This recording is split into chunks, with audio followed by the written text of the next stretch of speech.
ఆజ్ఞ లేనిదే ఏదైనా జరుగునా, నీ కంచె దాటగా శత్రువుకు సాధ్యమా? మా దేవా నీవే మా తోడుంటే అంతే చాలు.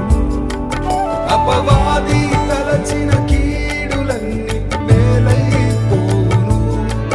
మా దేవా నీవే మా తోడుంటే అంతే చాలు.